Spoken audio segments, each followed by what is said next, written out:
베드로후서 2장 1에서 22절 말씀입니다. 2장.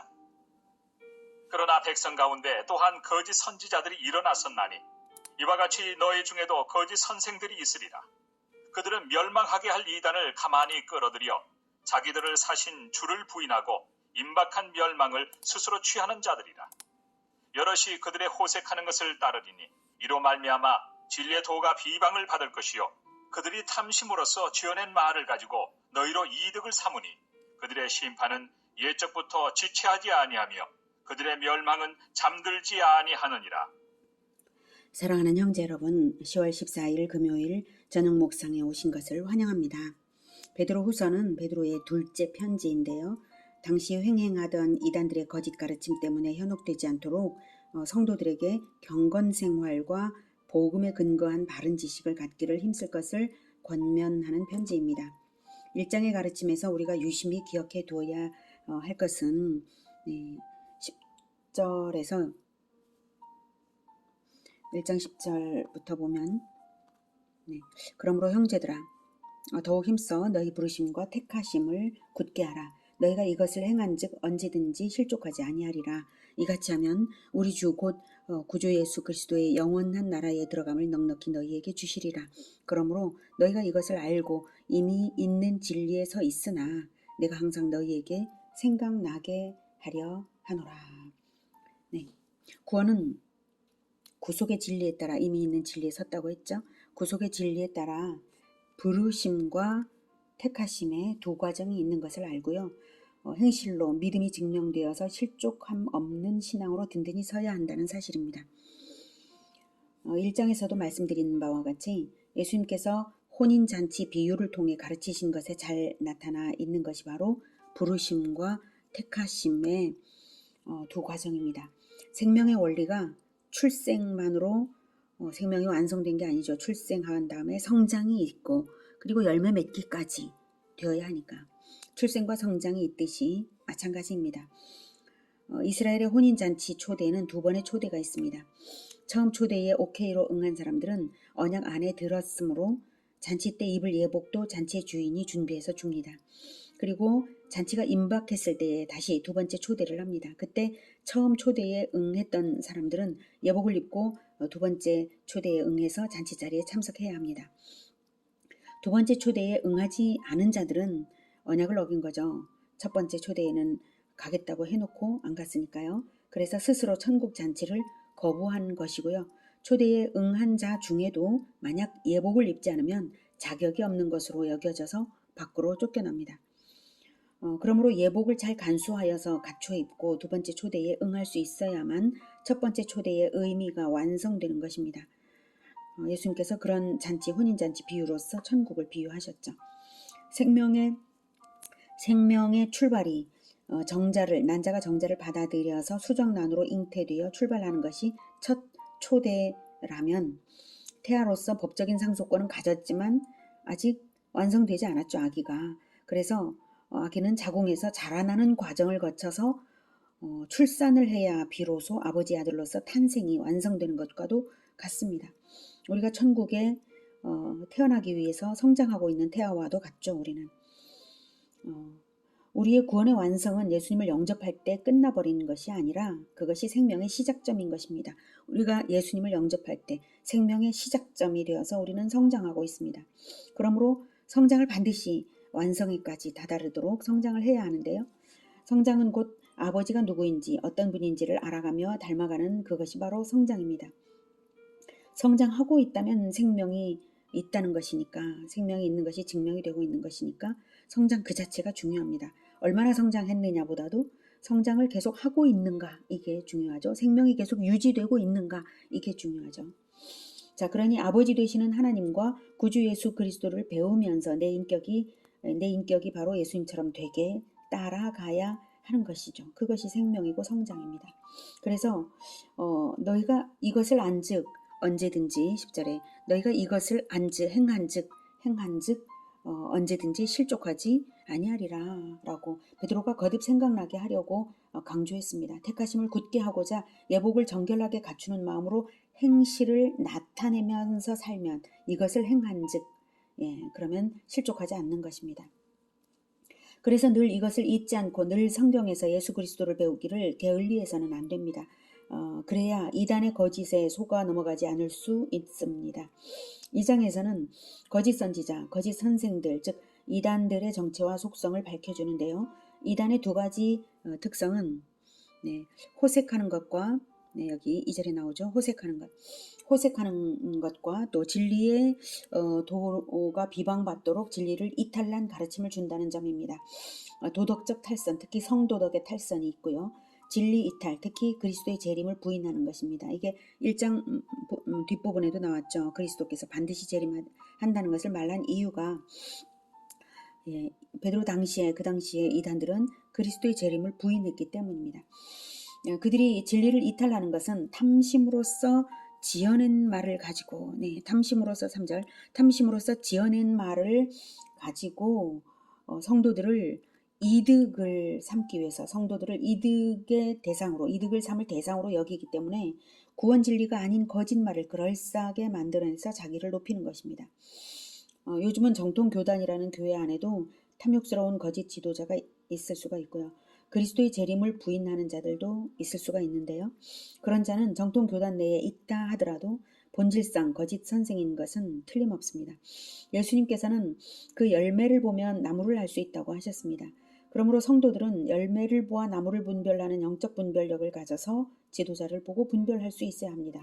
무엇보다도 성경을 열심히 배워서 영적으로 자립적인 수준을 이루어야 성도들 스스로 이루어야 자기 가정과 공동체를 거짓 가르침에 빼앗기지 않을 것입니다. 1절 그러나 백성 가운데 또한 거짓 선지자들이 일어났었나니 구약 이스라엘 백성 가운데서도 거짓 선지자들이 일어났던 것을 말합니다. 그러니까 현대의 교회도 마찬가지다 이걸 말하려고 하는 거죠. 열왕기상 22장 6에서 8절을 보면 열왕기상 22장 5절부터 듣겠습니다. 여호사밧이 또 이스라엘의 왕에게 이르되 청하건대 먼저 여호와의 말씀이 어떠하신지 물어보소서. 이스라엘의 왕이 이에 선지자 400명쯤 모으고 그들에게 이르되 내가 길르앗 라못에 가서 싸우랴 말랴. 그들이 이르되 올라가소서. 주께서 그 성읍을 왕의 손에 넘기시리이다. 여호사밧이 이르되 이 외에 우리가 물을 만한 여호와의 선지자가 여기 있지 아니하니까. 이스라엘의 왕이 여호사밧 왕에게 이르되 아직도 이물라의 아들 미가야 한 사람이 있으니 그로 말미암아 여호와께 물을 수 있으나 그는 내게 대하여 길한 일은 예언하지 아니하고 흉한 일만 예언하기로 내가 그를 미워하나이다. 여호사밧이 이르되 왕은 그런 말씀을 마소서. 이스라엘의 아합 왕과 또 남유다의 여호사밧 왕이 전쟁에 대해서 물을 때의 상황이죠. 여기서 북이스라엘에도 이렇게 여호와의 이름으로 거짓 예언을 하는 자들이 400명이나 있었다는 사실이 나오고 있습니다. 다음은 예레미야 6장 12에서 15절 보겠습니다. 12절부터 내가 그 땅 주민에게 내 손을 펼 것인즉 그들의 집과 밭과 아내가 타인의 소유로 이전되리라. 여호와의 말씀이니라. 이는 그들이 가장 작은 자로부터 큰 자까지 다 탐욕을 부리며 선지자로부터 제사장까지 다 거짓을 행함이라. 그들이 내 백성의 상처를 가볍게 여기면서 말하기를 평강하다 하나 평강이 없도다. 그들이 가증한 일을 행할 때에 부끄러워하였느냐? 아니라. 조금도 부끄러워하지 않을 뿐 아니라 얼굴도 붉어지지 않았느니라. 그러므로 그들이 엎드러지는 자와 함께 엎드러질 것이라. 내가 그들을 벌하리니 그때에 그들이 거꾸러지리라. 여호와의 말씀이니라. 이렇게 예레미야 때도 선지자로부터 제사장까지 다 거짓을 행함 때문에 하나님의 심판이 이렇게 결정이 되었던 것입니다. 에스겔 때에는 더욱 심해 보입니다. 에스겔 8장 9에서 18절. 또 내게 이르시되 들어가서 그들이 거기에서 행하는 가증하고 악한 일을 보라.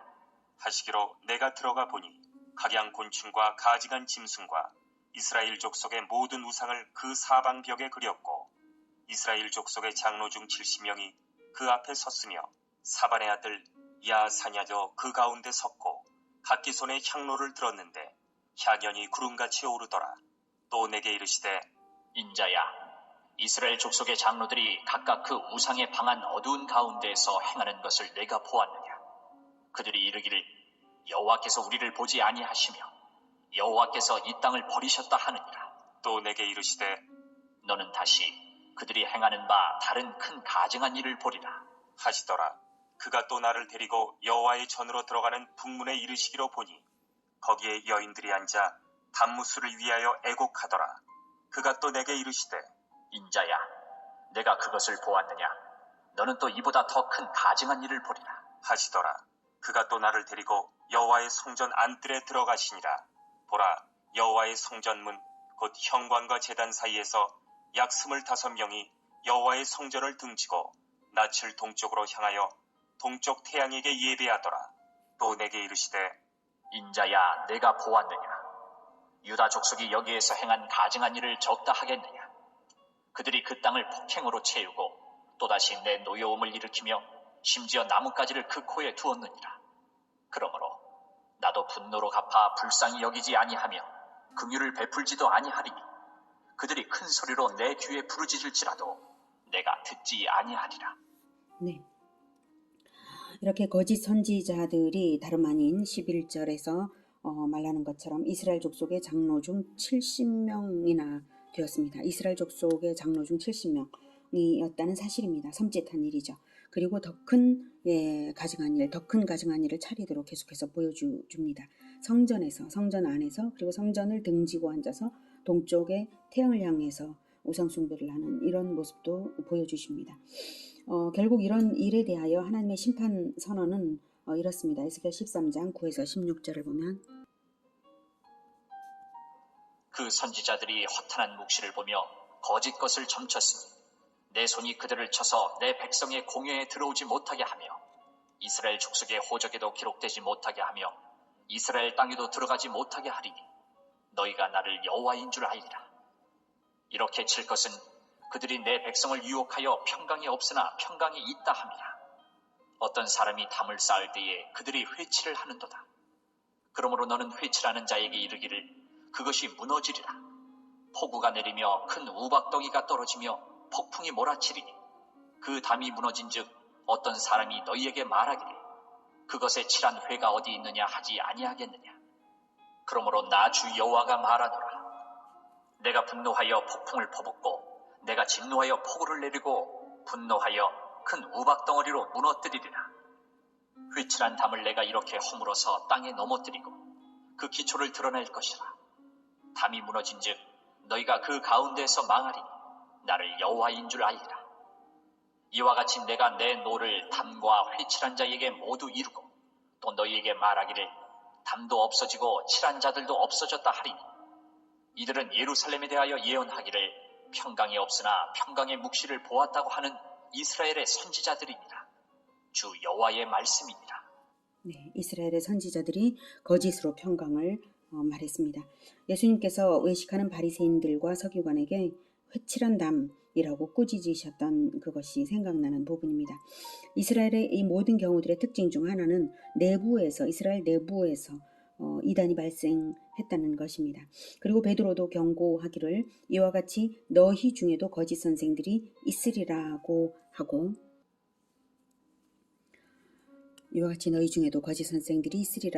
또 그들이 이단을 가만히 끌어들이는 자들도 있을 것이라고 하니까 우리가 어떻게 해야 하겠습니까?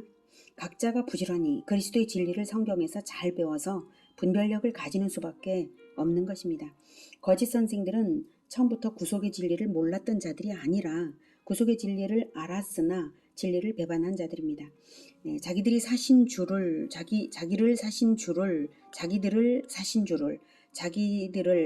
주 예수님께서 사셨는데 보배로운 보혈로 사셨는데 주를 부인하고 임박한 멸망을 스스로 취하는 자들이라고 나오죠. 그러니 구원에 관한 두 단계, 부르심과 택하심을 굳건하게 하도록 예복을 정결하게 갖춤이 없는 자들은 이단의 미혹에 빠질 수 있다는 것을 알 수가 있습니다. 베드로가 이 가르침을 생각나게 여러 번이나 반복한 이유를 알 수 있는 부분이죠. 부르심만 있어서는 안 되고 부르심과 택하심까지 굳건하게 끝까지 갖춰야 하는 것입니다. 3절 그들의 심판은 옛적부터 지체하지 아니하며 그들의 멸망은 잠들지 아니하느니라. 거짓 선생, 거짓 선지자, 이단들은 반드시 심판을 받습니다. 4절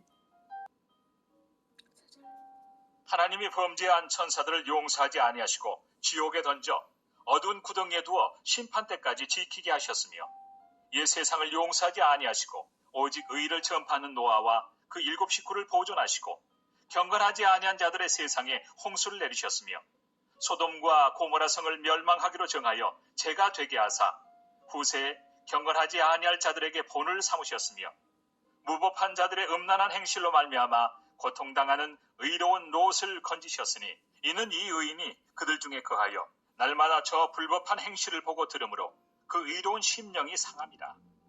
주께서 경건한 자는 시험에서 건지실 줄 아시고 불의한 자는 형벌 아래에 두어 심판날까지 지키시며. 네. 이단에 대한 심판의 확실성을 입증하기 위해서 베드로는 3가지로 증거를 제시하고 있습니다. 첫째는 천상에서 옛세상, 이건 홍수 이전의 세상을 말하는 거예요. 예, 이건 5절이네요. 4절부터. 네, 천상에서 범죄한 천사들을 용서하지 아니하시고 지옥에 던져 어두운 구덩이에 두어 심판 때까지 지키게 한 사실, 이것이 바로 첫째 근거입니다. 이것은 유다서 1장 6절에도 나오는데요. 또 자기 지위를 지키지 아니하고 자기 처소를 떠난 천사들을 큰날의 심판까지 영원한 결박으로 흑암에 가두셨으며 라고 나오죠. 그래서 흑암에 가두셨습니다. 이단에 대한 심판의 확실성을 말하는 둘째 증거로는 홍수 때, 네, 4절, 홍수 때 옛세상, 즉 홍수 이전의 세상을 옛세상이라고 하고요. 예, 홍수 때 의를 전파하는 노아와 그 7 식구를 보존하시고 경건하지 아니한 자들의 세상에 홍수를 내리신 사실입니다. 셋째 증거는 6절 소돔과 고모라 성에 이제 그 소돔과 고모라 성을 멸망하기로 정하여서 재가 되게 하신 것인데요. 이러한 역사적 사실들에서 하나님은 경건한 자를 구원하시고 절대 공의에 근거한 심판을 결코 포기하지 않으신다는 것을 알 수가 있습니다. 예. 요한계시록에서는 마귀의 최종 운명을 말하고 있는데요. 요한계시록 20장 9에서 10절은 그들이 지면에 널리 퍼져 성도들의 진과 사랑하시는 성을 두르매 하늘에서 불이 내려와 그들을 태워버리고 또 그들을 미혹하는 마귀가 불과 유황못에 던져지니 거기는 그 짐승과 거짓 선지자도 있어 세세토록 밤낮 괴로움을 받으리라. 이렇게 말합니다. 마귀와 함께 거짓 선지자도 있어서 세세토록 괴로움을 받게 됨을 말씀하십니다. 거짓 선지자의 악한 지위가 바로 마귀 버금가는 것임을 알 수가 있습니다. 그러니 마귀와 함께 반드시 심판당할 1순위자가 바로 거짓 선지자들이죠. 그런데 노아 홍수 사건이나 소돔과 고모라 사건 기록 그 자체에서는 진리를 거슬러 거짓으로 가르치는 자들에 대한 기록은 없어 보입니다. 그럼에도 불구하고 베드로가 거짓 교사들에 대한 심판의 증거로서 이 사건들을 내세운 것은 인간 세계에는 누군가는 가르치고 누군가는 배우는 자이기 때문입니다. 가르치는 자는 하나님의 구원 진리를 가르쳐야 하는 것이 마땅합니다. 구원 진리를 거슬러서 죄를 죄가 아니라고 하는 것이나 방탕해도 심판이 없다고 말한다면 그것 자체가 거짓 선지자 노릇입니다.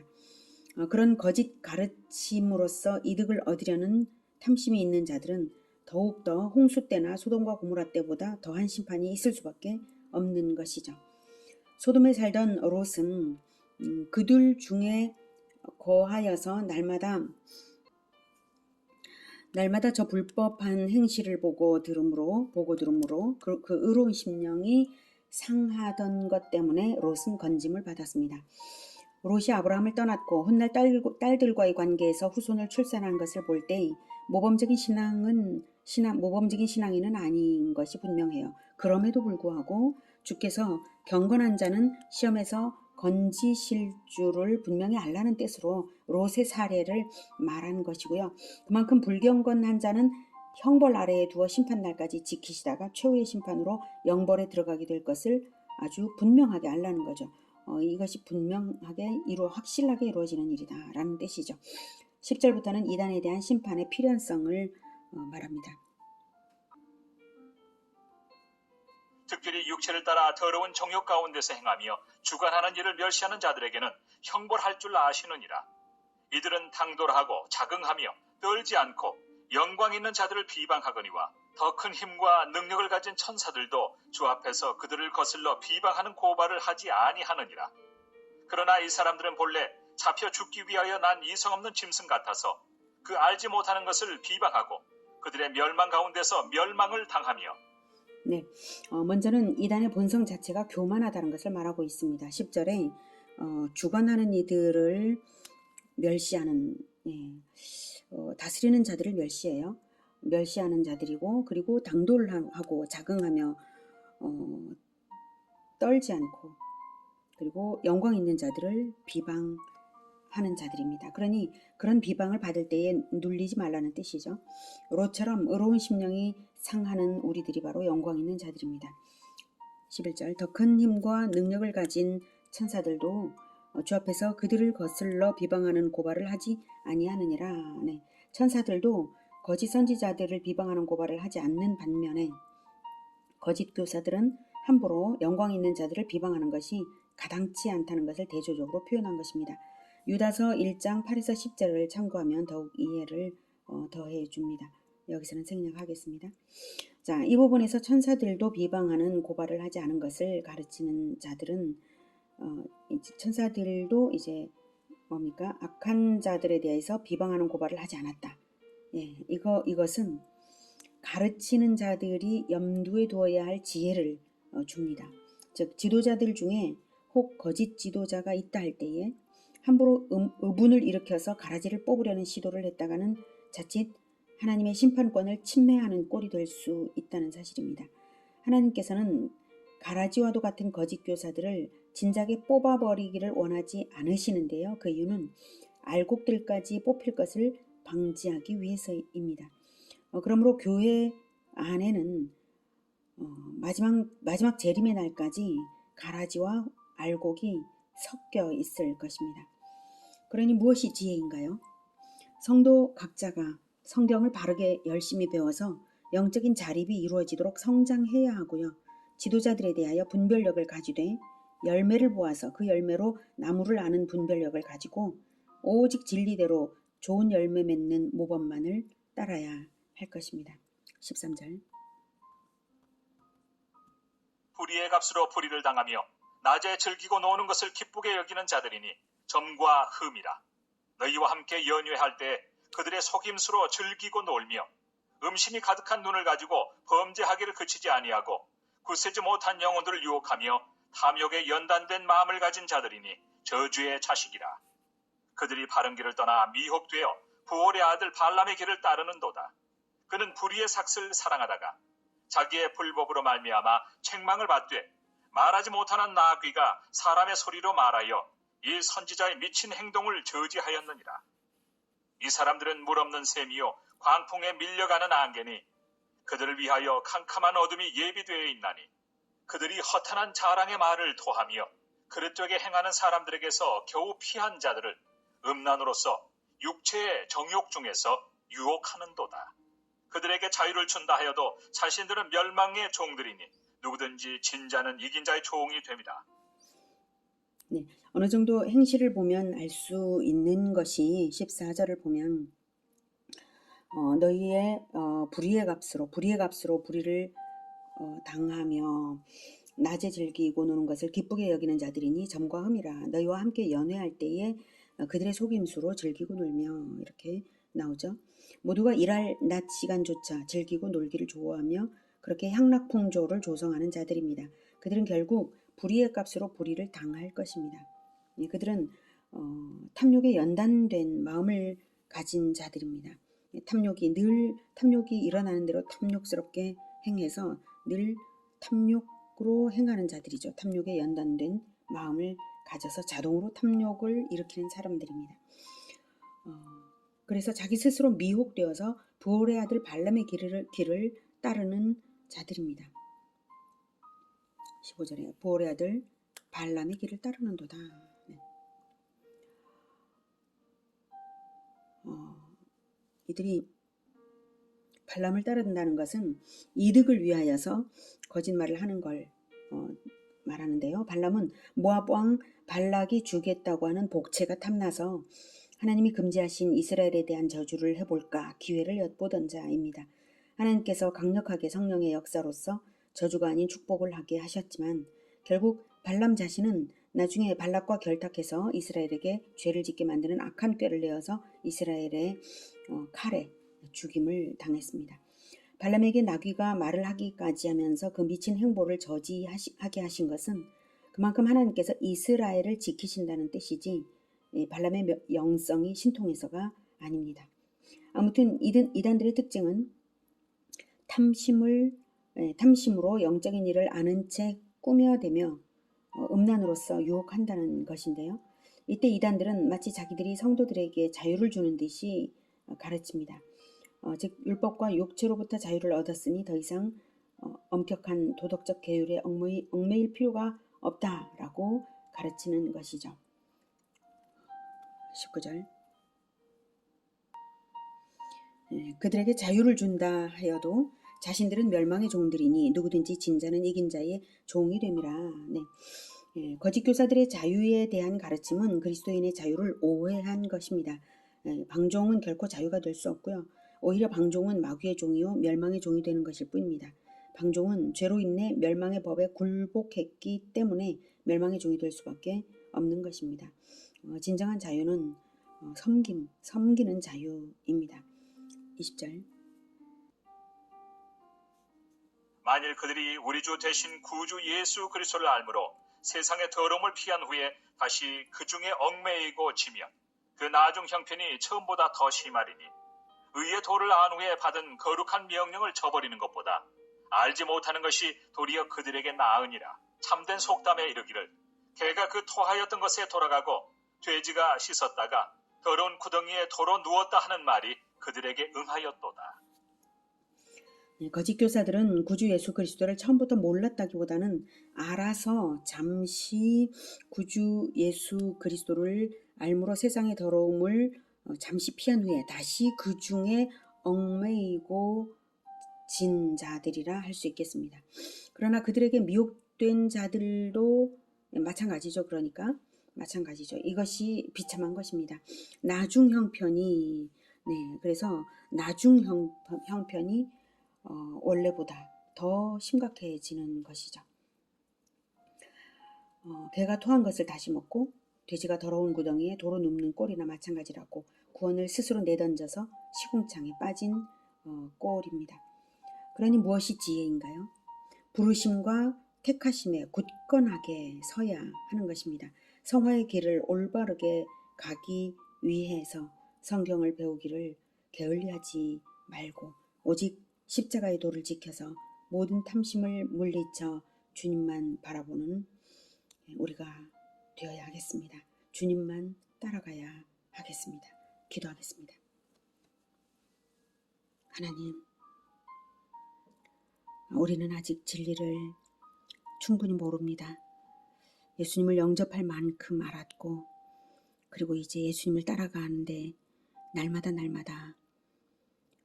진리의 성경에서 예수님을 만나야 되겠습니다. 하나님, 우리를 붙들어 주시어서 날마다 예수님을 만날 수 있도록 진리의 구주를 만날 수 있도록 도와주시옵소서.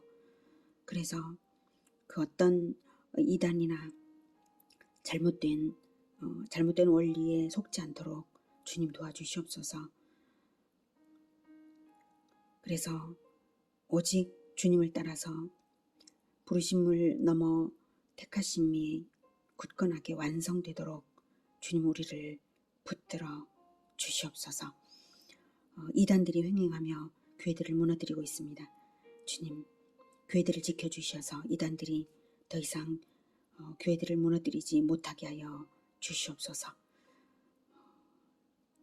성경을 열심히 배워서 자립적으로 성경을 읽고 해석할 수 있는 그러한 영적인 능력을 우리 모두에게 허락하여 주시옵소서.